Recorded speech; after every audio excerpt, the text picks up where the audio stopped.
All right, a little bit of Dynamite.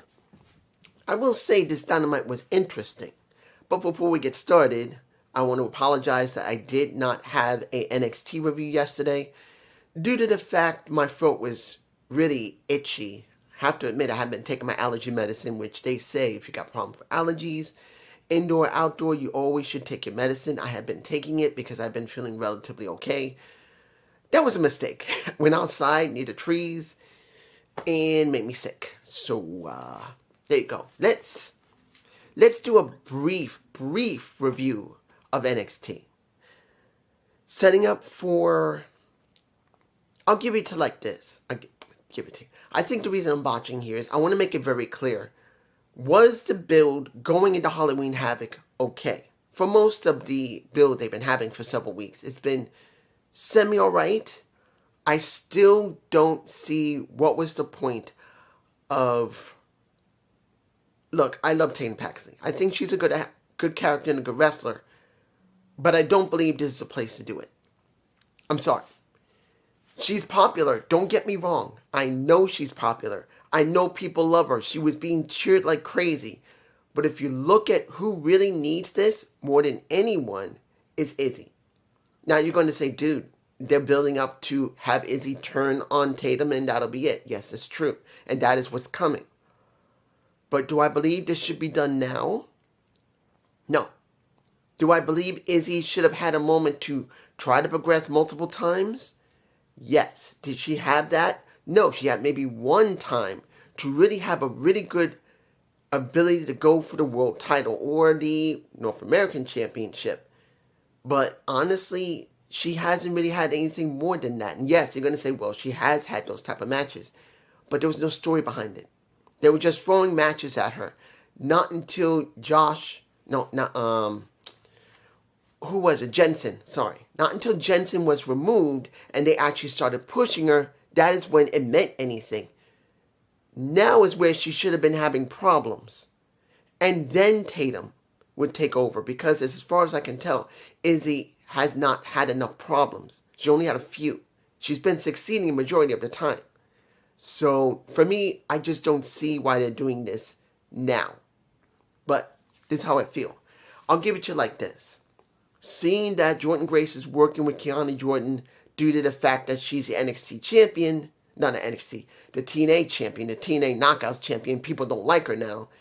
And now she thinks that Jordan is either jealous of her or want her title. Okay. Seeing Out the Mud back, destroying Hank and Tank, that's something, but I'm surprised they're back. To be honest, I thought they went to the main roster. Now, admittedly, I haven't been checking a lot of people. I want to make this clear. I have not checked about Out the Mud. As far as I think, since they weren't going to the main roster, probably one of them was hurt. But at this point, you're rebuilding them, which is good. But do I care about them? No. The only time I cared is with Miss Parker because she's more charismatic than they are. And now Miss Parker's on her own, which she's made her own mark. So they got a lot of work to do to get Out the Mud interesting enough to convince me to care about them. The Speed Championship, don't care. I'm saying it right now. Legacy and Zach having their match, I didn't give two damn flips because I don't care about the Speed title. I don't. It's not a replacement for the Cruiserweight. It isn't. I don't care what anybody says. That's a Cruiserweight title. No, it isn't. The Cruiserweight title, that's not. No. It never will be. They had their chance with it and they got rid of it. And now that it's been merged with the North American Championship, it doesn't feel important. They just needed to bring back the Cruiserweight title. That would have been more better. That's just me. But the last thing I liked, well, two things more I liked. One, when it came to Zarya and Saruka, due to the fact that now supposedly Saruka will not be ready for Halloween Havoc, and she looked like she was going to be stripped of her title. Well, technically she was going to be stripped, but she wanted to address everybody because she felt that it needed to be taken care of and looked like she might have relinquished. You got pretty much Zarya says, don't. You don't need to do this. That's because of Blake Monroe. Let me defend your honor. But here's where it gets a little interesting. The way they worded this is that the North American Championship for the women will be defended or be up for grabs. The way that, I don't know which one it is. Now, probably it is just for her to defend it, but due to the fact how Zarya acted and how Ava worded it, it almost sounds like Zarya will have this opportunity to not only defend it, but hold it. It won't just be that Soruka would just be handed back. I have this feeling that when Sol comes back, supposedly when her knee injury is better, it is going to be Zarya having to face Sol for that damn title, because Sol will have the option to probably try to get it back. That's the way it looks. Final thing I really cared about, that would be Ricky Saints and Trick, their contract signing. Who sounded the best? It was Ricky. Who sounded smooth was Trick.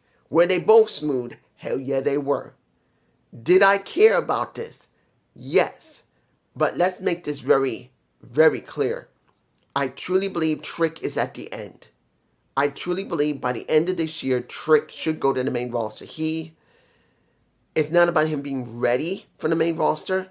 It's about there's nothing left for him to do on the NXT roster. Let's make this very clear. Unless he goes back to TNA and goes for the X Division or International Championship, what has he got left to do? Other than going to a tag team with somebody, which I don't know if they will set that up, that will be all that's left for him to do. Because he's held the title twice. He's now held the TNA title. He's held the North American Championship. He's not going to downgrade to speed. And the only other option for a title he has never obtained would be the tag. So at this point, nearing the end of the year, I think maybe this might be one of the last few matches he's going to have for the year. Of course, he'll probably be seen. But I think he needs to be moved to the main roster. Not even about him being ready. It's that there's nothing more for him to do. And when it comes to Ricky Saints, the boy just is intensity. The way he was talking, the way he sounded, it was, for me, the best out of it. I just loved it.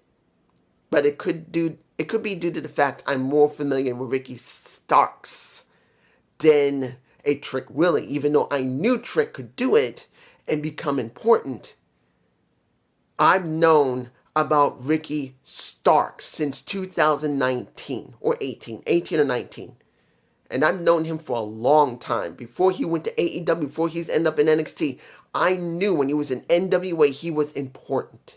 And you can feel it from this boy. I am very glad about it, to see how far he's come, even though I think they rushed it. Now, gotta switch this over. And I know I could talk about Dr. Wagner Jr. I don't really care. Don't really care that much about AAA. Let's go to Dynamite. And let me give it to you like this. I did like a couple of things on the show. I did.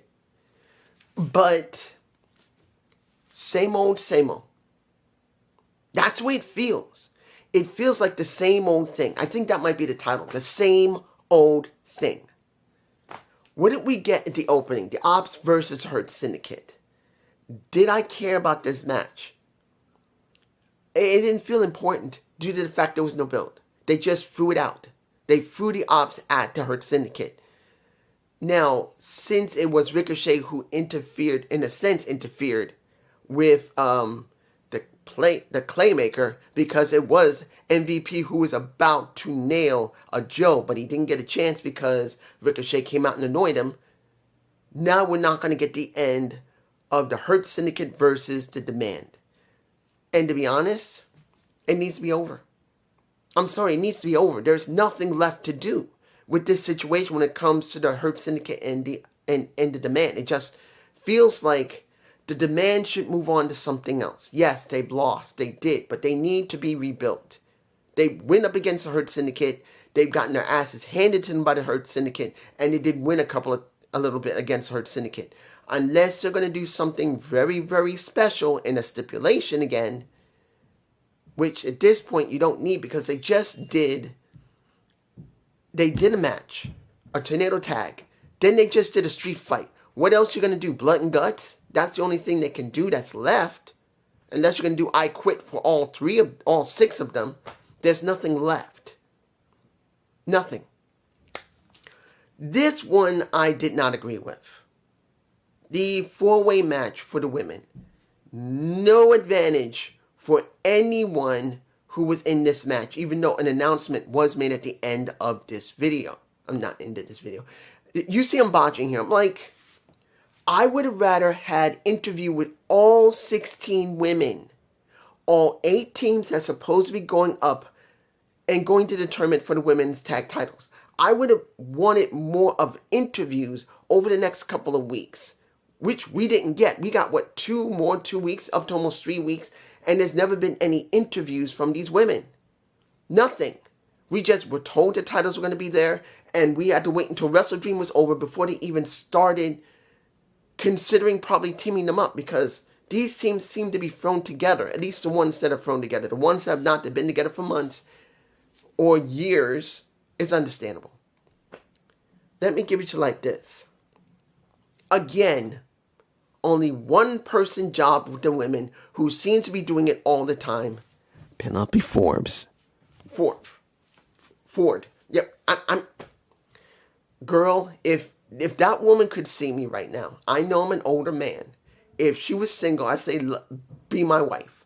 I would do my best to treat you right, even though I'm an old-ass man who's disabled. I would be there for you. But I see this woman. She has levels of charisma. She's a beautiful woman. And she can wrestle decently well. Sometimes over decently well. But most of the time it's just middle of the road. Sometimes she goes above. And then she kind of drops back down. She doesn't really drop below average. She usually jumps up and down, go from average to above average easily, and jumps back and forth. And only thing they do with her is make her job. And I'm like, what the blue fuck? Why? Why are you making her job so damn much? I would be pissed off if I was her, honestly. That I should be treated better, but almost all the time, either for Megan Bain or for somebody else, I'm constantly jobbing. And it's not about her, oh, she's been winning on Collision or maybe winning on ROH. People don't watch Collision much. No matter what they say, the numbers for Collision are very low. ROH is even lower. So only thing we see her is with Megan Bain on Dynamite. And all I see is her jobbing constantly. Constantly. The only time she wins is when Megan wins. She doesn't win. But here's the thing. The teams that you had, of course, Penelope Forbes and Megan Bain have been a team for months. Then you got pretty much Julia Hart and Sky Blue. They've been a team for more than a year. Even though Julia had to go away and then come back, and then Sky got injured and came back, they have been known to be a tag team. But this is where these two teams are just thrown together. Harley Cameron and Willow Nightingale. They threw the two people together that both have quirky personalities. And Willow's always been very fun, jumping, happy. And then you got a Harley Cameron who's just a ventriloquist, who can sing. Dancing, I don't know if she can do it. She might be able to. And you stick these two women together. Give them matching clothes. And you throw them out there. They seem like to be the best option when it comes to a babyface tag team that is, what can I say? Cute.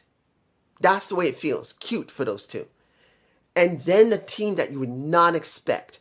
You would think, since we have not seen Windsor, and from what I understand, Windsor's not injured. She might be back in England right now, probably checking up on Will.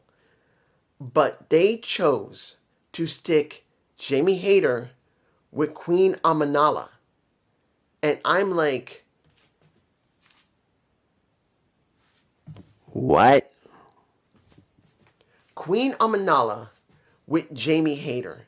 And I'm like, what? Why? Why would you stick these two? I'm not saying they couldn't be real friends in real life. They could be actual friends, and they asked Tony, hey, we're going to be in a tag team division. Let us work together. And maybe that's what they've done. And there's nothing wrong with that. But the pairing doesn't seem to make a lot of sense. Honestly, yes, Queen Amanala has been known for a long time. She's well established at this point, even though she doesn't have the same years as Jamie Hayter. She's fine. But it feels like they could have used someone else to be in the tag division. You could have used Jamie Hayter, and why not Thunder Rosa? Isn't she still wrestling? As far as I know, she's still wrestling. She's fine. What happened here? And then, to be honest, where is Ty Mello and where is Anna Jay? I would have thought they were put into this. But they're not. They're going to be in the brackets, which they are. But it feels like this is just a thrown together team, even if they're friends and they asked to be paired together.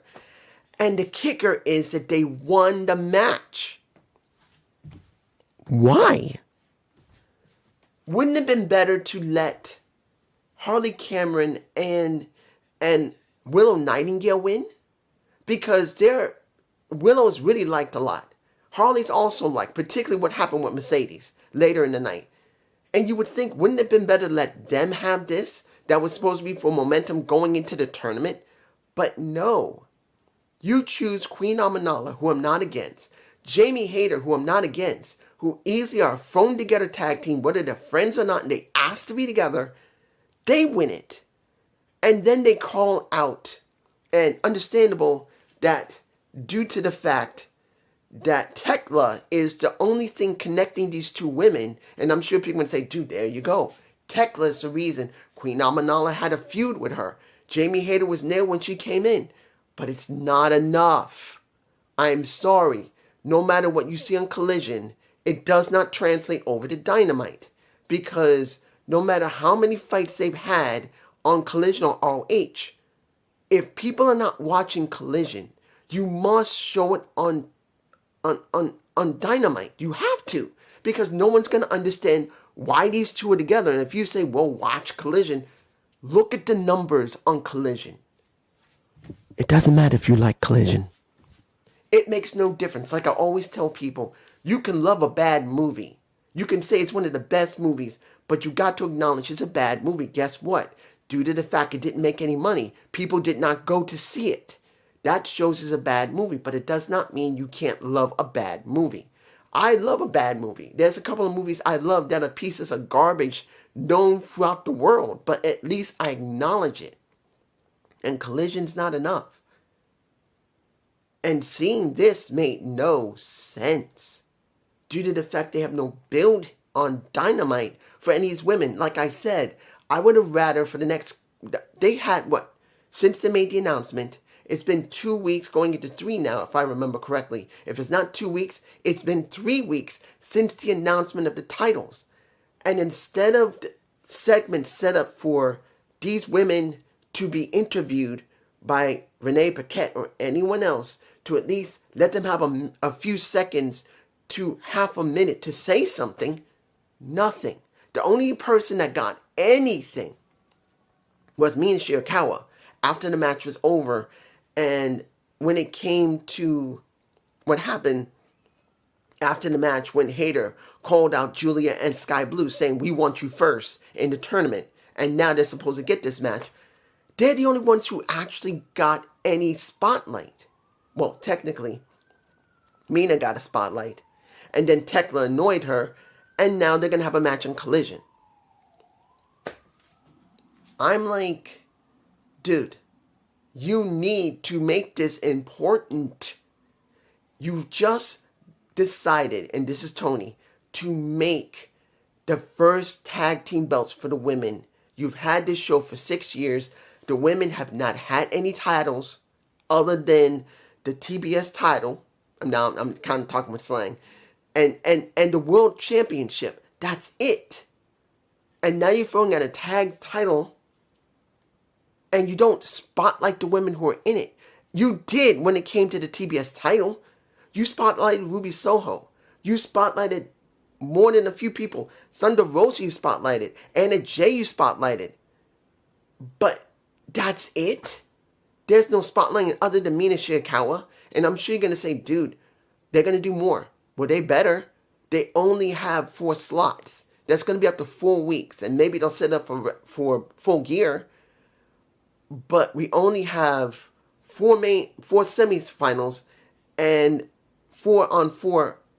What are you going to do? Going to do some on Collision and some on Dynamite? There's not going to be enough people that's going to go to Collision. So this is not going to look good.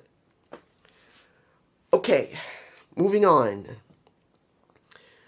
You have Kyle O'Reilly. You see I'm botching here. What the fuck did I just witness? With Kyle O'Reilly. And I'm still botching Kyle O'Reilly. Why is he still showing up? Why is... I said this 100%. If Moxley doesn't disappear on his own, the Death Riders must destroy him. The Death Riders got to get rid of him. They got to get rid of him. He needs a reset. He needs to be off TV. And right now, he's doing Kyle O'Reilly match with him. Almost lost due to the fact that Kyle O'Reilly almost tapped him out with an ankle lock. He punches the ref in the face to prevent himself from getting tapped out. Then everyone starts fighting. And I gotta say this now. I'm rushing through it because this is angering me. What the fuck was that? With the conglomeration's theme music and the Titantron. What the fuck was that? It made me think of 91210 or Friends. What the fuck? Seeing that Roderick Strong sat down with everyone, that you got Orange Cassidy sprawling his body across everyone like it was Friends. And Kyle just walks away and everyone's going, what are you doing? And it's like, what the fuck? Is it funny? I don't know. This doesn't feel right. You got Ima Ishii right next to Willow Nightingale, and I don't know if this works. Maybe it needs to grow on me, but I'm like, you want to make the conglomeration feel important. Now that you have Roderick Strong joining it, and it doesn't feel important. It feels like a joke. And that's the thing that's getting me. You got Imo Ishii, who's supposed to be the Stone Pitbull. You got Roderick Strong and Kyle O'Reilly, great wrestlers. You got Mark Briscoe. Then you got Orange Cassidy. I can understand they want to be quirky once in a while, along with Willow Nightingale, but the theme song and the Titantron video feels dumb.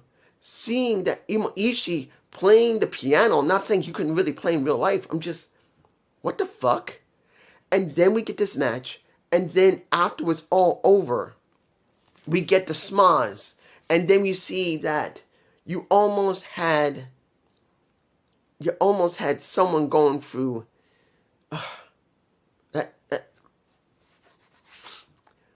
The next 6-man tag after this really made no sense, and I'm mixing. I'm sorry, guys. This is angering me so much that I'm botching here, because having that match between Moxley and O'Reilly, and then the trios match after that made me think multiple things. One, what's going on with the tag division? Why are you focusing so much on trios? Why? Right now the tag division feels blank. We just had the Bucks wanting another money match, and Tony coming out, facing them, saying, you want another money match? Fine, I'll do another money match. $400,000 on Collision. You go up against Jet Speed. And I'm like, why another money match? How many money matches have we done in the last 3 to 4 months? I think 4 money matches. 3 or 4 money matches in the last 3 to 4 months. And I'm like, what the fuck?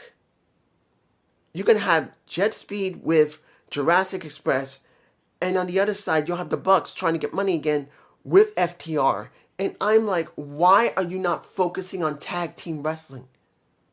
Why? Well, I don't understand. Why? What's going on here? Why are you doing this? This makes no sense. People want tag team wrestling more than they want trios wrestling, even though trios can be exciting. Where's the tag team wrestling? And then the final match where Bandito and Okada, let's make it clear, we knew that Okada wasn't going to lose. This was more about Kateska being pissed off at Okada than you ever see Bandito getting the damn title at all. Because let's be honest, I can see him as a tag team wrestler, and he's done well. Brodito, I hate saying it, but Brodito's done well. People like it. But seeing him as a champion, no. Always champion, I can understand. But this, don't believe it. He lost it. And it was a lower tier title from AEW anyway, so it doesn't matter. It's about Okada. And it's about what exactly are we doing here? Are we going to have the IWGP World Heavyweight Championship go up against a unified title? Are you going to have these two guys where he's the head of New Japan Pro Wrestling, and that's Kateska, go up against a unified champion, that is Okada, where he's here, he's not here, he's not here, he's here, and you got him who should be up here, which should be the World Championship, or at least TNT title. No, he's here. And are they going to be title for title eventually? Are we going to see Okada possibly getting the World Heavyweight Championship of New Japan Pro Wrestling? Are we really going to go there? I'm like, what the hell? And then we get 12 belts Monet, and she went, I don't remember where she went. I think she went to Canada to get the WPW Championship. She's now got 12 titles. Let me, hang on a minute. Even though there's 4 minutes left, I'd rather just stop it here. 12 titles. Let me get this straight. You have allowed Mercedes Moné, this is Tony, to keep the TBS title and now make it that she is the longest champion beyond AJ Cargill, because Jade had the title for so long because you wanted her to have it, even though she was not really the right person to elevate that title. You gave it to her. Now she's the longest reigning champion, but also she has 12 belts from other companies, and 2 of them, or is it 3? No, 3 of them, because she still has the Owen Hart Tournament belt.